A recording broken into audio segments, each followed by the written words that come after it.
ท้ายสบายดีพี่น้องมื้อนี้ก็ออกหน้าพี่น้องเลยออกมาเกี่ยวเข้า3-4 วันเลยเกี่ยวเข้าพี่น้องเลยเพราะว่าฝนตกหากระเช้า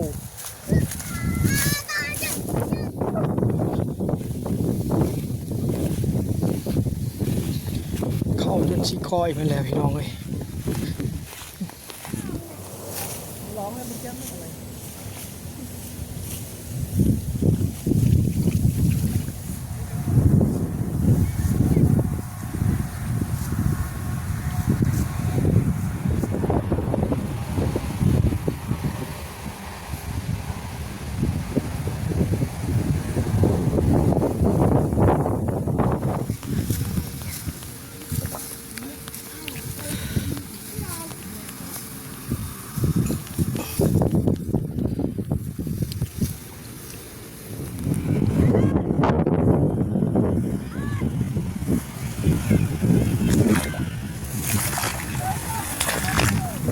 ตอนนี้ก็1 โมงทุกคนเลย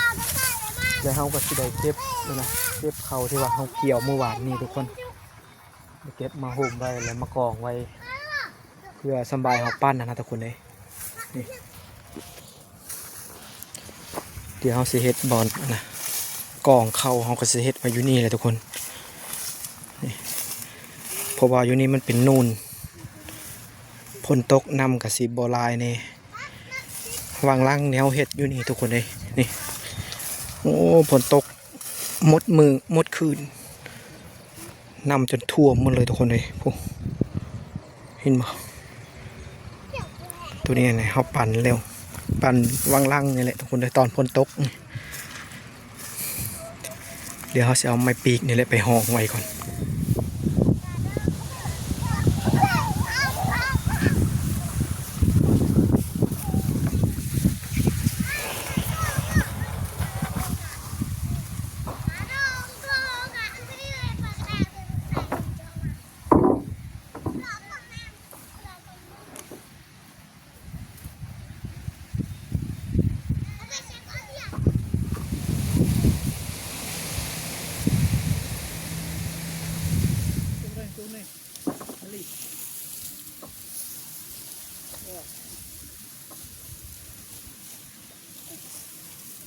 เนยเป็นนี่เลยดอก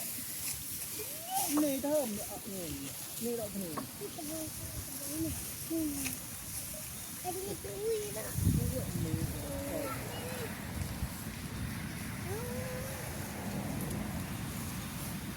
โอ้พิมพ์ดูพุ่นเล่นหนักดูพุ่นพิมพ์ดูพุ่น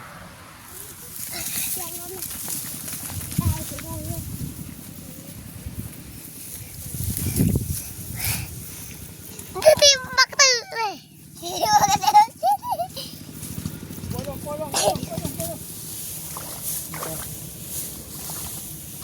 ัวนี้ยูทูบเลยได้ไหมไป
เอา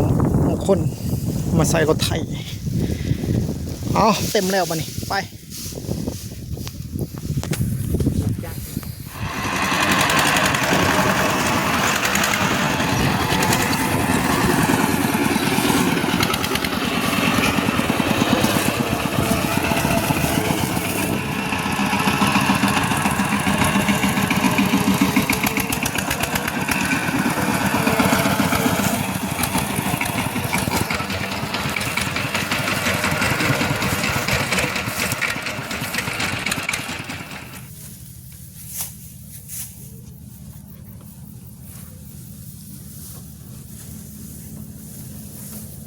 ตัวเมียไม้แต่เอาสองกว่าบาทเมียไม้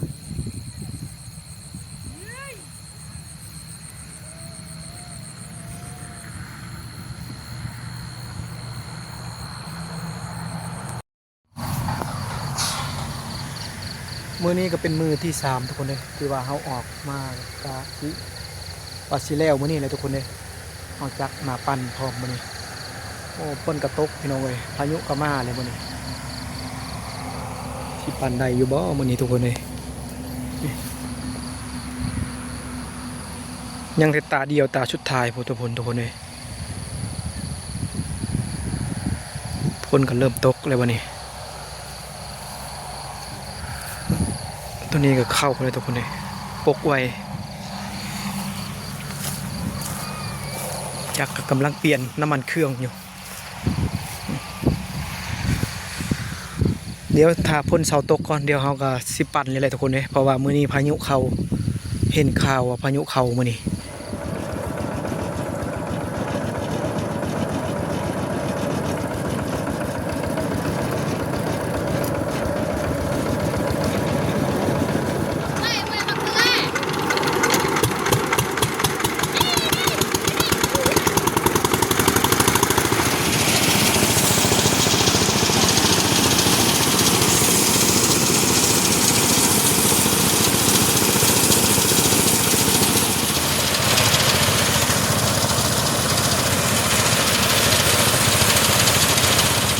เอา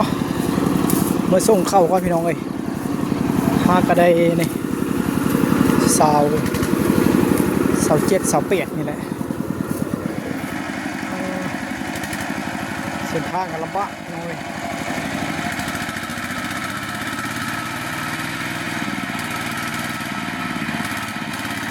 ขาแล้ว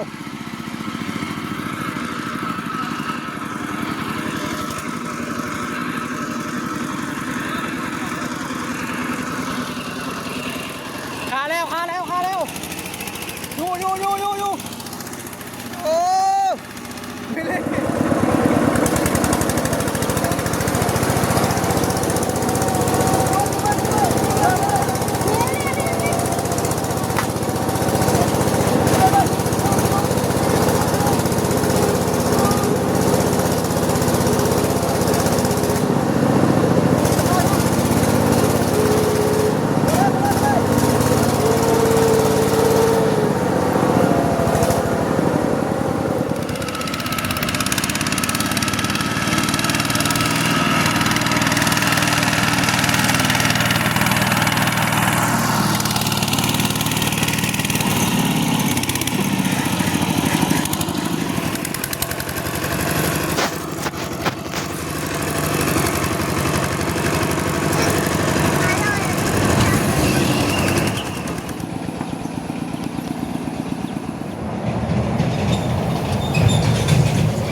สำเร็จแล้วบัดนี้ทุกคนเนี่ย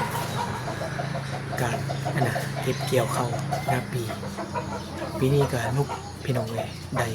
ประมาณ82รวมทั้งหมดปีกายนี้ได้130 ลูกไปหลายลูกไป32ทุกคนเลยเพราะว่าปีนี้พ้นตกหลายเหตุให้เขาห้องมันบ่งามทุกคนเอาสำหรับคลิปนี้ก็บ่มีอย่างไรเขาก็สิได้จบคลิปไว้เช่นนี้ก่อนโอกาสหน้าพบกันใหม่สำหรับคลิปนี้ก็ขอขอบใจหรือว่าขอบคุณ FC ทางผู้เก่าหรือผู้ใหม่ที่ติดตามและชมจนจบพี่น้องขอให้ยินดีมีความสุข